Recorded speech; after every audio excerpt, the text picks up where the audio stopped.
Hello guys, welcome back to our channel. अगर आप researcher हैं, पीएचडी स्कॉलर हैं और किसी भी फील्ड में रिसर्च कर रहे हैं and if you have some unique data and if you are planning to submit in a journal with a high impact factor with a good indexing, then before submitting any of your data to the journal, you must be sure that the impact factor which has been reflected on the front page of the journal is correct.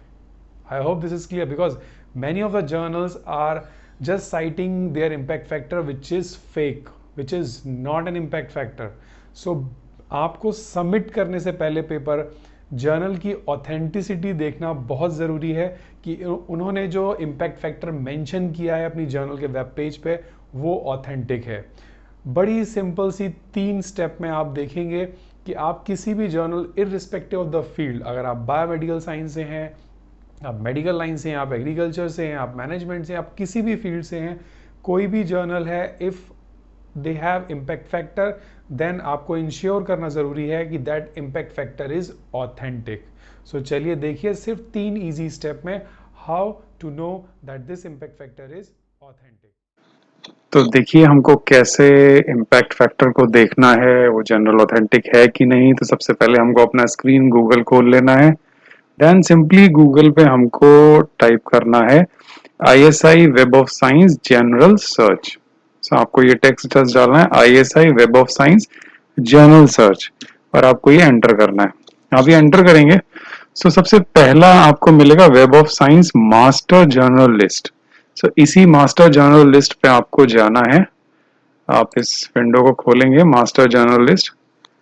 सो कुछ इस type से web of science group का ये क्लेविक्टा का authentic platform है जो कि web of science का है।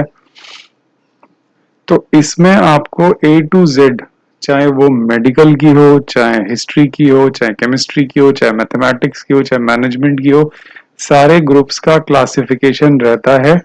ये ही एक ऐसा प्लेटफॉर्म है जो बताता है कि इस जर्नल इंडेक्स्ड है और अगर उसका इम्पैक्ट फैक्टर है तो उसका यहाँ पे इंडेक्सिंग होना बहुत जरूरी है। अगर किसी ने इम्पैक्ट फैक्टर दिया है और इस प्लेटफॉर्म पे नहीं दिखा रही है, दैट मीन्स कि वो इंडेक्सिंग नहीं है, that is not an authentic और एन करेक्ट इम्पैक्ट फैक्टर।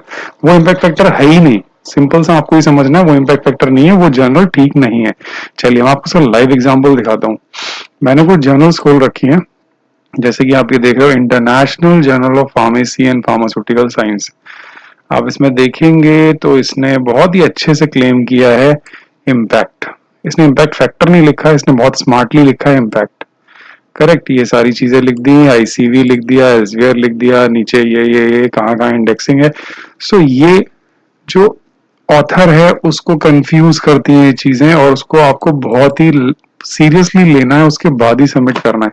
अब आपको करना क्या है, आपको ये ISSN वाला यहाँ से कॉपी करना है और उस पेज पे वापस जाके यहाँ पे आपको पेस्ट कर देना है एंड देन सर्च दबाना है। ये डेफिनेटली नहीं मिलेगा और देखिए रिजल्ट नहीं आया। देखिए इसी टाइप से मैंने कुछ और भी आपको दिखाई है जो फेक इम्पैक्ट फैक्टर देती हैं, जैसे इंटरनेशनल जर्नल ऑफ फार्मेसी, इन्होंने लिख दिया जर्नल इम्पैक्ट फैक्टर 0.46 और ऊपर एक छोटा सा स्टार लगा दिया। इस स्टार का मतलब आप कभी नहीं समझ पाएंगे बिकॉज इस स्टार का मतलब उस जर्नल की एक फाइल में रखा हुआ है, आप नहीं समझ सकते उसको। अब ये इम्पैक्ट ठीक है कि नहीं, आपको क्या करना है, कुछ नहीं करना, ऊपर नीचे आप पूरा स्क्रॉल करिए और इस जर्नल का ISSN नंबर खोजिए। ये आपको मिल गया, here it is at the ISSN number, just copy this number again, go back to this page और यहाँ पे पेस्ट कर दीजिए। ये भी रिजल्ट नहीं दिखाएगा। अब मैं आपको दिखाता हूँ कुछ अच्छे जर्नल, ये भी देख, आप इसको देखेंगे, ये this is also a group colomics. इसमें भी हर जर्नल में उन्होंने जर्नल इम्पैक्ट फैक्टर लिखा है और ये बिल्कुल भी ऑथेंटिक नहीं है। आप इसका कोई भी जर्नल उठा के देखिए, इसको आप सिंपली कॉपी कीजिए, जाइए, आपको नहीं मिलेगा, 101% नहीं मिलेगा। सी नाउ अब मैं आपको एक ऑथेंटिक एग्जांपल दिखाता हूँ। स्प्रिंगर का प्लेटफॉर्म आपने देखा होगा, स्प्रिंगर एक पब्लिशिंग एजेंसी है, वो डिफरेंट जर्नल्स को इंडेक्स करती है, वो पब्लिश करती है। ठीक है, जैसे पब्लिशिंग हाउस होता है ना, ऑथर, मैं एक बुक लिखना चाहूँ वो बुक हो गई, अब एक पब्लिशिंग हाउस में जाके उसको पब्लिश करूंगा। तो देखिए ये एक बहुत ही रेप्यूटेड जर्नल है, इसने दिखाया अपना इम्पैक्ट फैक्टर दिस मच। अब आपको देखने की वैसे जरूरत नहीं है because this is an authentic group, but still आपको देखना जरूरी है। आप क्या करेंगे, आपको देखेंगे ISSN 2 मिलेंगे, एक इलेक्ट्रॉनिक एक प्रिंट। आपको इलेक्ट्रॉनिक वाला कॉपी करना है बिकॉज प्रिंट वाला इनके प्रिंट हार्ड कॉपी के लिए होता है। फिर से यहाँ पे जाइए और पेस्ट कर दीजिए, then you will get the full result. ये क्या है, इसका ISSN कहाँ इंडेक्स है, साइंस साइटेशन इंडेक्स में कहाँ की जर्नल है, उसका एड्रेस, कौन पब्लिशर उसको यूज कर रहा है, सब मिलेगा। सो अगर यहाँ पे ISSN डालने पे आपको रिजल्ट मिल रहा है तो जो जर्नल क्लेम कर रहा है दैट इज ओके। दूसरा एग्जांपल देखिए, ट्रेडिशनल एंड कॉम्प्लीमेंट्री मेडिसिन, इन्होंने इम्पैक्ट फैक्टर कहीं नहीं डाला, इन्होंने लिखा साइट सोर्स स्निप। ये देखिए, source normalize impact per paper, but this is not an impact factor. So इसका मतलब क्या है, ये जर्नल इंडेक्स हो गई है बट इसका इम्पैक्ट फैक्टर अभी नहीं आया। ऐसा नहीं है कि अगर यहाँ पे आपको वेब जर्नल मिल रही है तो उसका इम्पैक्ट फैक्टर भी होगा, नहीं। पहले जर्नल इंडेक्स होती है फिर उसका इम्पैक्ट फैक्टर आता है। पहले आप किसी जगह एडमिशन लेते हो तब ना टॉप करते हो, या एडमिशन लिया और आप टॉप कर गए आपको डिग्री मिल गई, ऐसा तो नहीं है ना। एक बैच में 100 स्टूडेंट्स होते हैं, देन कितने पास आउट होंगे उन्हीं को सर्टिफिकेट और डिग्री मिलती है।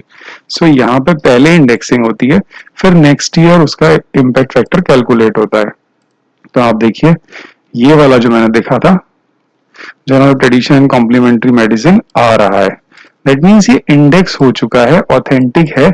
नेक्स्ट ईयर इसका अभी ट्रैकिंग चल रहा है, जैसे जैसे इसके पेपर साइट होते रहेंगे इसका इम्पैक्ट फैक्टर आएगा, that is an authentic journal. So अगर आप में से किसी का प्लांट बेस्ड काम है, so this is one of the good